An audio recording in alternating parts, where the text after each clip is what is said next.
This is a story about a group of friends who ditch school and go to check out a mysterious abandoned house nearby. A few weeks ago, some friends of mine from school died suddenly. Others went insane. The doctors tried to pass it all off as a mental illness, but I know the truth. They were possessed with something. When I was at school, I used to hang around with a group of boys in my class. There were 5 of us all together. Danny, Mitch, Eric, Mike, and myself. We never paid much attention to our schoolwork and spent our time ditching class and getting up to mischief. The teachers hardly even noticed our absence, and our parents never suspected a thing. One day, Danny and Mitch told the rest of us about a creepy urban legend they heard regarding a house that was near our school. The father of the family had gone insane and hung himself when his wife and kids discovered the body. They were so traumatized, they couldn't stay in that home again. They just abandoned the house. We were so curious that we immediately decided to check it out. The next day, we all snuck out of school after lunch and we went to the house. When we got there, we were surprised to find out it was just a normal looking house. We would never have suspected that someone had committed suicide in that place. Danny and Mitch went in first and the rest of us followed close behind. We went into the kitchen and rummaged through the drawers and cupboards to see what was inside. There was nothing much of interest. Going upstairs, we explored the bedrooms, but most of the furniture had been removed. Just then, Eric noticed something in the hallway. There were 2 small windows at the very end. They were high up, almost touching the ceiling. It seemed strange because there was another room behind the windows, but no door to access it. Standing on each other's shoulders, we opened one of the windows, and all of us managed to climb through. There was a musty smell in the air. It stank of damp and dry rot. The moldy wallpaper was peeling off the walls. It was empty except for a desk in the corner with a black box sitting on top of it. On the wall above it hung a large wooden cross. The strange thing was on the desk. The box and the cross had all painted completely black. "Oh, I've got a bad feeling about this," said Danny, as he walked over the desk and examined the box. Mitch was picking out the wallpaper. "This place gives me the creeps," he said with a grimace. Danny flicked the latch on the black box, opened the lid and looked inside. "I wonder what this is," he exclaimed. Just then, I happened to glance down at the floor.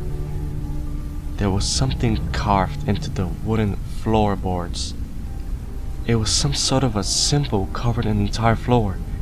A 5-pointed star with a circle around it. I recognized that symbol. It was a pentagram. Mitch pulled a long, sticky sheet of the wallpaper off the wall. As he did so, it crumpled to the ground, revealing what was behind it. Underneath the paper, the wall was covered with inverted black crosses. Danny lifted shiny out of the box. It was a small, golden chalice. "There's something on it," he croaked. "Some red liquid. I think it's blood." At that exact moment, the blood cross above the desk burst into flames. Everybody froze. We all started to freak out. Danny turned as white as a ghost. He was still holding the chalice with his trembling hands. His eyes rolled black and his head and the tongue hung out of his mouth as if he was choking.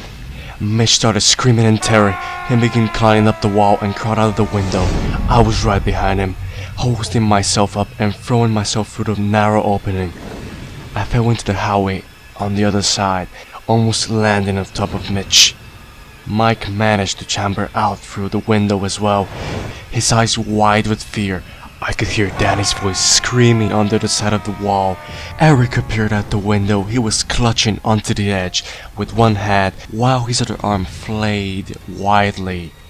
"My leg!" he cried. "He's got my leg!" I grabbed his arm, tried to put him out through. We could hear Danny in the room moaning and howling like a dog. Eric was in a blind panic, struggling and screaming for help. "My leg! My leg!" he kept screaming. We all pulled as hard as we could. Eric came tumbling out the window, and we all fell in a heap on the floor. He was shaking, crying, and whimpering. I looked down at his leg and was horrified to find there was a huge chunk missing off his calf. The flesh had been torn away from his bone. "He bit me!" Eric wailed pitifully. "Call an ambulance!" I shouted. Mike scrambled to his feet and ran to get help. Danny continued yelling and screaming into the other room. We were too scared to be on the window and check on him. We all exchanged frightened looks. "I think he's possessed," said Mitch. We sat there on the dusty floor and waited, listening to the tortured screams of Danny. He was like a wild animal, charging around like he's a crazed beast. He was uncontrollable, screaming, crying, and bouncing around the room. Eventually, an ambulance arrived, and the paramedics attended to Eric's wounds. The police came too, and they saw the crazy state that Danny was in. They called for backup. The ambulance took Eric to the hospital. Our names and addresses were taken, and we were driven home by 2 officers. We never saw Danny again. There was a rumor at school that his parents had to put him in a mental hospital. The police came and talked to our parents many times after that. They never told us what exactly they were discussing. Of course, we were all grounded for the rest of the year. In school, where we were on our best behavior, not wanting to get any more trouble. Not wanting to get into any more trouble. One day, I was called to the principal's office. When I opened the door, I was shocked to see Mitch and Mike sitting in front of the principal's desk. Their faces were ashen. As soon as I closed the door behind me, the principal began speaking. "Eric is dead," he announced. I couldn't believe it. Then I realized I haven't seen Eric for days. I thought he was just absent from school, and turned out he had collapsed and died from a heart attack. He was only 14 years old. The doctors couldn't explain it. Nobody could. Mitch and Mike and myself left the office that day with a heavy feeling in our hearts. We were the last surviving members of our group.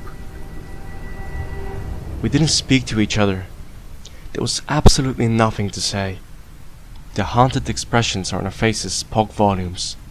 After that, we all sort of drifted apart, as we can say. During the summer holidays, I happened to run into Mitch's sister at the mall. As soon as she set eyes on me, she broke down in tears. She told me that Mitch was dead, and Mike had gone insane. Mitch hung himself in his bedroom. He told his parents he was going to bed and locked the door. He was found with his head shaved. His hair had been glued piece by piece to the ceiling. His eyes and mouth had been sewn shut with a needle and thread. Mike was found crawling down the street naked. He was laughing hysterically and grinding like a maniac. He couldn't close his eyes. When the paramedics sedated him and brought him to the hospital, they discovered he had cut his own eyelids. At that moment, I knew that we are all cursed now. And I was the only one left. A few days later, I was struck down by a mysterious illness. I had a fever and was confident to bed.